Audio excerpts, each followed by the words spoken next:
Hello my dear friends and my dear gods, మీ అందరికీ నూతన సంవత్సర శుభాకాంక్షలు.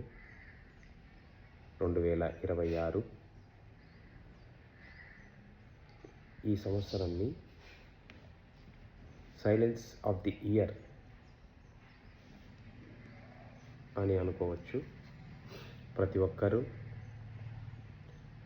మాటలోని మౌనం, మనసులోని శూన్యం చేసుకోవాలని, ఈ సంవత్సరం అంతటా ఎంతో ఆనందాన్ని పొందాలని కోరుకుంటున్నాను. ప్రతి ఒక్కరూ before sleep 5 minutes meditation, after sleep 5 minute meditation చేసి ఆనందాన్ని పొందండి. Thank you.